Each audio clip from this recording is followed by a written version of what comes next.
Madame la maire, nous allons voter évidemment cette délibération qui apporte des ressources supplémentaires modestes à la place notamment.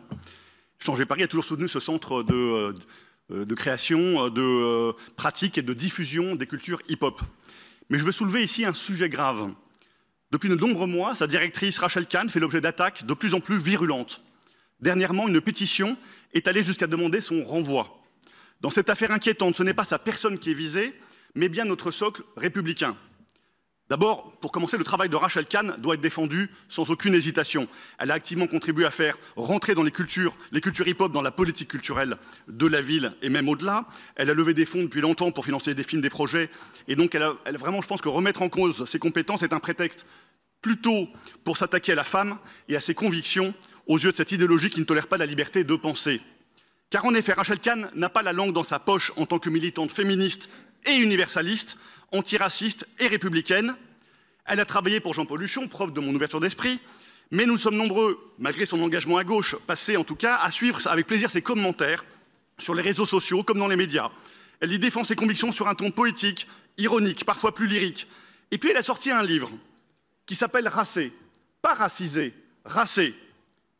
Racé pour le caractère noble de son assemblage ethnique, culturel, religieux, car Rachel Kahn est à la fois française et gambienne, juive et musulmane. Sous sa plume joyeuse et poétique, elle raconte la France à travers son parcours. Une France dont le socle républicain ne fait pas de différence entre les religions et les origines sociales, entre les sexes et les races. Rachel Kahn ne rentre dans aucune case, ou alors elle occupe toutes les cases à la fois, avec son énergie lumineuse. Mais avant tout, elle a le courage de refuser qu'on l'enferme dans des cases sans qu'elle puisse les choisir. Comment ne pas se retrouver dans son récit? Comment ne pas voir dans ses convictions universalistes un combat vital pour notre pays plongé dans le doute aujourd'hui? Pourtant, le 16 mars 2021, 6 membres sur 11 du conseil d'administration ont publié un communiqué commun au nom de la place qui était abusif. Les propos actuellement tenus par mademoiselle Rachel Kahn dans les médias et dans le cadre de sa promotion de son livre n'engagent qu'elle. Elle ne reflète en aucun cas les opinions des membres du conseil d'administration de la place. La ville a apporté son soutien public, d'abord de la part de Karen Tayeb, que je salue ici, puis dans un courrier d'Anne Hidalgo elle-même qui a dénoncé les attaques nauséabondes qu'elle a condamnées fermement. J'ai applaudi. Aujourd'hui, la gauche woke demande son renvoi et estime qu'elle tient des propos inacceptables et clivants, validés par la frange la plus réactionnaire des médias français et des politiciens d'extrême droite. En clair, cette nouvelle pensée totalitaire exige qu'elle se soumette ou qu'elle se démette. Nous attendons le même soutien sans faille de la mairie de Paris contre ce lynchage idéologique indigne. C'est la condition de notre soutien à cette belle institution du centre de Paris. La gauche soulève régulièrement le péril identitaire de l'ultra-droite. Elle a raison.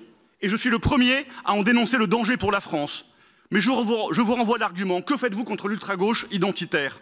Ce matin, j'aimerais que nous soyons tous français et gambiens, juifs et musulmans, et avant tout républicains. J'aimerais que nous soutenions unanimement Rachel Kahn et à travers elle notre socle universaliste menacé par une peste identitaire qui traverse nos camps respectifs. Retrouvons-nous dans cet universalisme républicain que Rachel Kahn a ainsi défini. C'est lorsque les êtres humains sont capables de s'accorder entre eux pour une communion universelle. Merci.